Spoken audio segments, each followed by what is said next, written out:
Assalamu alaikum students. With the name of Allah, the most gracious and the most merciful. My name is Saim Shahzad and I am here to teach you biology class 9th. Students, हम लोगों ने chapter number 4 के आगाज़ में बहुत सी चीज़ों को detail में डिस्कस किया, जिसमें हम लोगों ने देखा कि कितनी किस्म की माइक्रोस्कोप्स इस्तेमाल की जाती हैं, क्योंकि हमें पता है कि एक फंडामेंटल जो चीज़ है, जो साइंस की बुनियाद है, वो लिविंग ऑर्गेनिजम्स की, वो एक सेल है। तो सेल की स्टडी के लिए हमने देखा कि हमारा, क्योंकि इस चैप्टर का नेम है सेल्स एंड टिश्यूज़, हमने सेल्स एंड टिश्यूज़ के बारे में पढ़ना है। तो उसके लिए सबसे पहले हमें वो उस चीज़ का इल्म होना ज़रूरी है जो सेल की डिटेल्स हमें दे सकता है। इसके लिए हमने सबसे पहले आगाज़ में माइक्रोस्कोप की डिटेल को पढ़ा और उसको समझा और देखा कि कितनी टाइप्स के माइक्रोस्कोप हैं, उनकी रेजोल्यूशन क्या है, उनकी रिजॉल्विंग पावर कितनी है, उनकी मैग्नीफिकेशन पावर कितनी है। आज उसके बाद अब हमारा जो टॉपिक स्टार्ट होने जा रहा है वो है history of formulation of cell theory, कि सेल थ्योरी की हिस्ट्री क्या थी, ये बात कब से शुरू हुई और किन साइंटिस्ट ने इसमें अपना किरदार अदा किया। सेल थ्योरी की जो बुनियाद है, जहाँ से सेल थ्योरी की बात शुरू हुई, सेल थ्योरी असल में है क्या, कि जो एक सेल है, बुनियादी जो ज़िंदगी की इकाई है, वो किन साइंसदानों ने उसमें अपना किरदार अदा किया कि हम सब आज ये जानते हैं कि कौन सी ऑर्गेनेलिज हैं, कौन सा एक वो स्ट्रक्चर है जिससे एक अगला ऑर्गेनिज्म बनता है। अगर रीजनरेशन होती है, कोई भी बॉडी पार्ट्स दोबारा ग्रो करते हैं, दोबारा इंजरी के बाद हमारी जो ग्रोथ होती है वो किस तरह होती है, तो वो सेल्स की वजह से होती है। लेकिन उस सेल तक पहुंचने के लिए जिन साइंसदानों ने अपना किरदार अदा किया, आज हम लोगों ने उस हिस्ट्री को जानने की कोशिश करनी है कि ये बात कब से शुरू हुई और कब तक इस बात का जो उसका कंक्लूजन था कि ये होती है जी, ये कुछ पॉइंट्स हैं जो सेल थ्योरी की बुनियाद हैं, और सेल ही वो बेसिक चीज़ है जो लिविंग ऑर्गेनिजम्स में अपना सबसे मेन किरदार अदा करती है। एक सेल है तो एक लिविंग ऑर्गेनिज्म है, अगर सेल नहीं है तो एक लिविंग ऑर्गेनिज्म का मौर्ज़ वजूद में होना नामुमकिन है। तो इसी बात को आगे लेके चलते हैं और देखते हैं कि किन साइंसदानों ने अपना क्या रोल प्ले किया। ये जो साइंसदानों के कुछ काम हैं, ये आपको बिल्कुल ज़बानी याद होने चाहिए, क्योंकि ये पेपर में एमसीक्यूज़ के हवाले से भी अहम है और शॉर्ट क्वेश्चंस के हवाले से भी अहम है।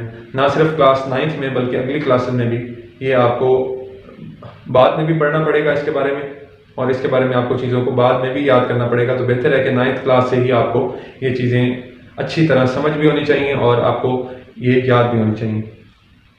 तो हम इसका आगाज़ करते हैं हिस्ट्री का। इसमें सबसे पहले जो हमारे पास साइंटिस्ट थे वो एरिस्टोटल थे।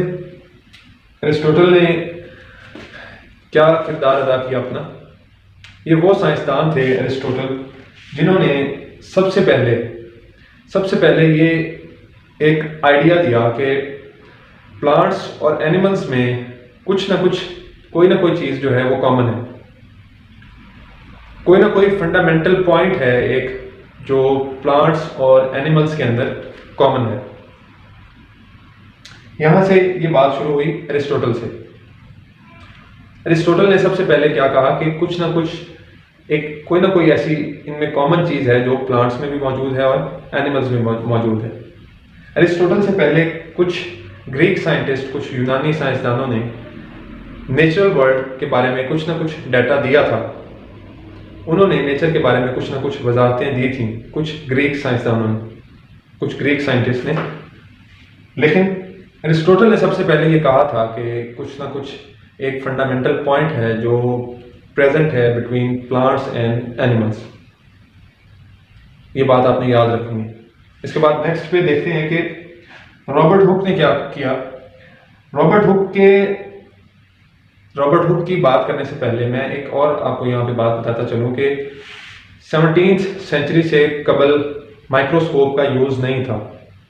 17th सेंचुरी में माइक्रोस्कोप का इस्तेमाल होना शुरू हुआ और इसमें कुछ चीज़ें सामने आई जिससे नए आइडियाज साइंटिस्ट के जहन में आए सेल थ्योरी के हवाले से।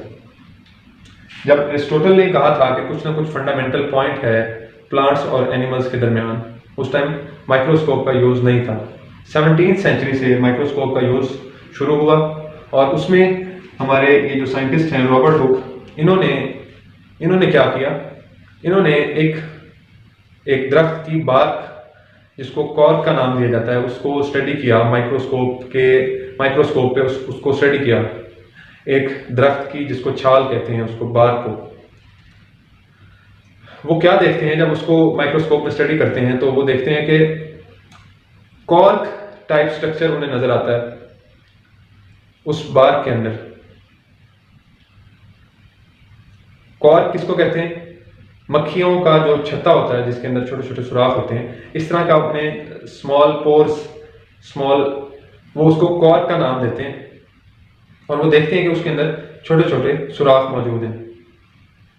वो उन सब जो खाली सुराख उनको माइक्रोस्कोप में नजर आते हैं वो उसको क्या नाम देते हैं? सबसे पहले सेलुले।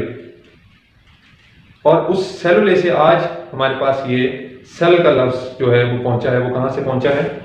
रॉबर्ट हुक ने वो जो बार्क को अपनी माइक्रोस्कोप के अंदर 1665 में स्टडी किया था और वो जो अपार्टमेंट्स उनको खाली नजर आए थे, कॉर्क नुमा स्ट्रक्चर जो उनको नजर आया अपनी माइक्रोस्कोप में, उन्होंने उसको क्या नाम दिया जी?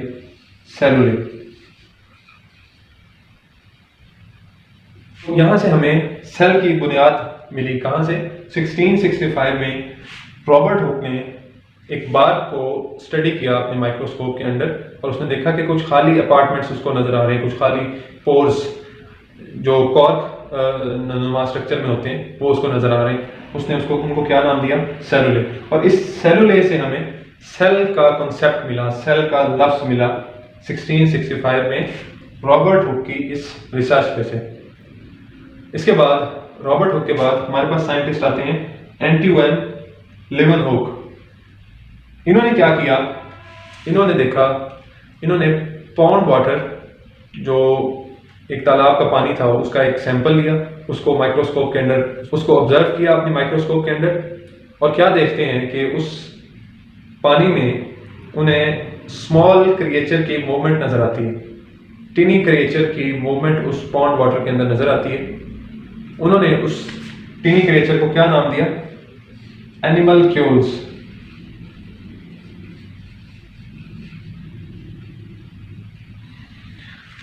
तो दूसरी दफा एंटोइन लीeuwenhoek ने रॉबर्ट हुक के बाद जो पॉन्ड वाटर में अपनी रिसर्च की, उसको चेक किया तो उसमें उन्होंने क्या देखा कि कुछ टीनी क्रिएचर मौजूद है उस पानी के अंदर जिसको उन्होंने क्या नाम दिया? एनिमल्क्यूल्स। ये वो बुनियादी चीजें थी जो इन साइंसदानों ने एक कॉन्सेप्ट दे दिया दुनिया को कि कुछ ना कुछ फंडामेंटल पॉइंट्स मौजूद हैं जो प्लांट्स में भी हैं और एनिमल्स में भी हैं। उन्होंने देखा कि कुछ खाली एक स्ट्रक्चर है जो मौजूद है बार्क के अंदर जिसको उन्होंने कॉर्क का नाम दिया, कॉर्क नुमा स्ट्रक्चर उन्होंने देखा कि पॉन्ड वाटर के अंदर जब उसकी रिसर्च की, उसको माइक्रोस्कोप से उसको चेक किया तो उसमें देखा कि कुछ ना कुछ टीनी क्रिएचर, कोई ना कोई चीज पानी के अंदर मौजूद है। तो यहाँ से साइंसदानों में एक नई बात सामने आ गई कि कुछ ना कुछ फंडामेंटल पॉइंट मौजूद है जिससे जो लाइफ की बेसिस है, जिससे आगे लाइफ चल रही है। ये वो 3 साइंटिस्ट थे जिनको आगे बुक में मेंशन किया गया। अब हम आगे देखते हैं कि वो कौन से साइंसदान हैं जो इस सेल थ्योरी को मौर्ज वजूद में लाने के लिए जिन्होंने काम किया। स्टूडेंट्स, हमने अब 19वीं सेंचुरी में देखना है कि किन साइंसदानों ने अपना क्या किरदार अदा किया इस सेल थ्योरी की फॉर्मुलेशन के अंदर। चंद एक साइंसदान हैं और उनके ईयर्स हैं, स्पेसिफिक ईयर्स हैं जिनमें उन्होंने अपना काम किया सेल थ्योरी से रिलेटेड। मैं आपको नाम पढ़ के बताता हूँ कि कौन कौन से साइंसदान थे। जीन बैप्टिस्ट डी लेमार्क, इन्होंने 1809 में इन्होंने क्या एक अपनी हाइपोथेसिस दी। वो ये इन्होंने बताया कि कोई भी लिविंग ऑर्गेनिज्म सेल के बगैर मौर्ज वजूद में नहीं आ सकता। इन्होंने कहा कि एक जिस्म जिंदा नहीं रह सकता अगर उसके हिस्से जो हैं वो सेलुलर टिश्यूज पे मुश्तमिल ना हो। उन्होंने कहा कि सेलुलर टिश्यूज के बगैर किसी भी बॉडी का जिंदा रहना नामुमकिन है। सेल वो बुनियादी चीज़ है जो किसी भी बॉडी को लाइफ देते हैं। ये इन्होंने कहा जीन बैप्टिस्ट डे लेमार्क ने 1809 के अंदर। अब अगले साइंटिस्ट को पढ़ते हैं, उन्होंने क्या कहा। रॉबर्ट ब्राउन, इन्होंने 1831 में न्यूक्लियस डिस्कवर किया। रॉबर्ट ब्राउन ने क्या काम किया? 1831 के अंदर इन्होंने न्यूक्लियस डिस्कवर किया कि सेल के अंदर एक गोल डॉट मौजूद है, एक गोल जो सेल के अंदर एक स्ट्रक्चर मौजूद है, इन्होंने उसको न्यूक्लियस का नाम दिया रॉबर्ट ब्राउन ने 1831 के अंदर। इसके बाद हमारे पास आते हैं जी मैथियास शील्डन, इन्होंने 1838 में ये बताया कि जो एक प्लांट है, एक इंडिविजुअल प्लांट है, वो एक सेल से मिलकर बनता है। सेल्स हैं जो मिलके एक पूरे प्लांट को एक इंडिविजुअल प्लांट की शक्ल देते हैं। किसने ये बताया? मैथियास शील्डन ने 1838 में। इसके फौरन बाद थियोडर शेवान ने 1839 में ये कहा कि एनिमल्स जो हैं वो भी एक फंडामेंटल चीज से मिलके बने हैं। वो क्या है कि सेल है जो एक पूरी शेप में मौजूद है, जो मिलते हैं तो एक एनिमल इंडिविजुअल शेप में आता है। ये किसने कहा? थियोडर शेवान ने 1839 में।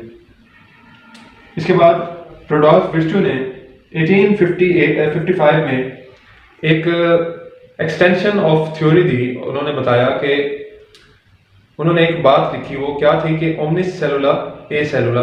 उससे मुराद ये था कि एक सेल जो बनता है वो division in previously existing cell से एक नया सेल बनता है। ये किसने कहा था? रुडोल्फ विर्चू ने 1855 के अंदर ओमनिस सेलुला ए सेलुला, जिससे मुराद ये है कि every newly produced cell is produced और come to existence by division in previously existing cell. ये किसने कहा था? 1855 में रुडोल्फ विर्चू ने।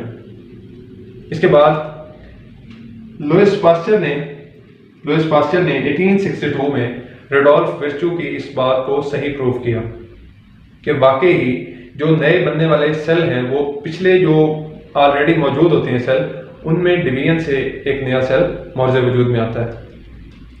लुईस पास्चर ने रुडोल्फ विर्चू के इस एक्सटेंशन को सही साबित किया। तो ऑलमोस्ट 9-10 साइंटिस्ट हमने पढ़े हैं और इन सब की जो इन्होंने अपनी हाइपोथेसिस दी हैं, इन्होंने अपनी रिसर्च बताई है। तो इस सारी चीज़ों से ये जाहिर होता है कि सेल किसी न किसी शक्ल में मौजूद है। सेल ही है जो लाइफ की बुनियाद को बनाता है। एक दफ़ा दोबारा देख लेते हैं जी। जीन बैप्टिस्ट डे लेमार्क ने 1809 में ये कहा कि लिविंग ऑर्गेनिजम्स का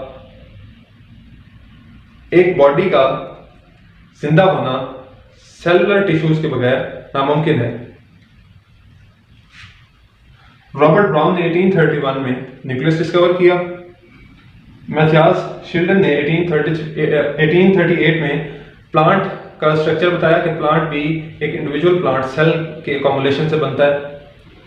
थियोडर शेवान ने 1839 में इसके फौरन बाद बताया कि एनिमल्स भी इस तरह ही बनते हैं कि एक सेल बुनियादी चीज़ है जो अकोमुलेट करके एक इंडिविजुअल एनिमल को शक्ल देते हैं। रुडोल्फ विर्चू ने 1855 में बताया कि ओमनिस सेलुला ए सेलुला, every cell produced is come into existence by division in previously existing cells. ये किसने बताया? रुडोल्फ विर्चू ने। और लुईस पास्चर ने रुडोल्फ विर्चू की इस बात को सही साबित किया। तो ये थे वो साइंटिस्ट जिन्होंने बायोलॉजी के अंदर सेल थ्योरी में अपना बेसिक किरदार अदा किया।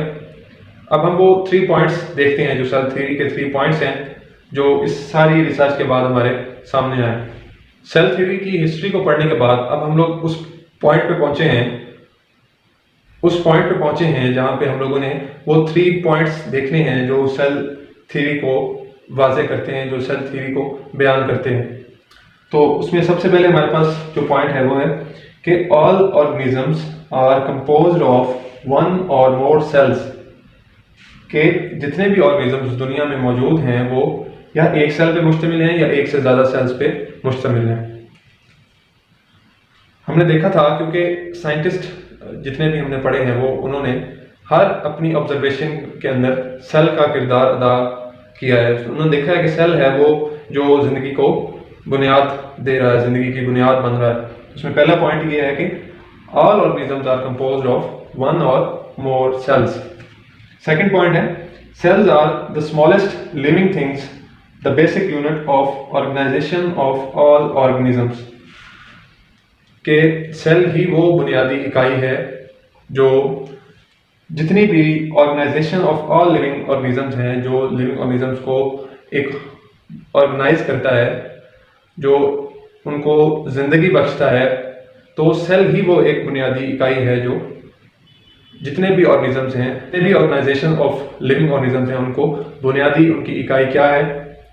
The basic unit of organisation of all living organisms वो क्या है? Cell. Cell is the basic unit of life. Third point हमारे पास इसमें क्या है कि cells arise only by division in previously existing cells. कि एक सेल का बनना एक ही सूरत में मुमकिन है कि पिछला उससे पहले जो सेल हैं मौजूद हैं उनमें डिवीजन होगी तो नया सेल बनेगा, उसके बगैर किसी भी सेल का खुद ही मार्ज़े वजूद में आना मुमकिन नहीं है। ये थर्ड पॉइंट है कि cells arise only by division in previously existing cells. तो ये 3 पॉइंट्स हैं, ये आपके पेपर में शॉर्ट क्वेश्चन के लिए पेट हैं जो यानी लाजमी आने, ये आपको याद होना चाहिए और समझ उम्मीद है इंशाल्लाह आपको आगे होगी।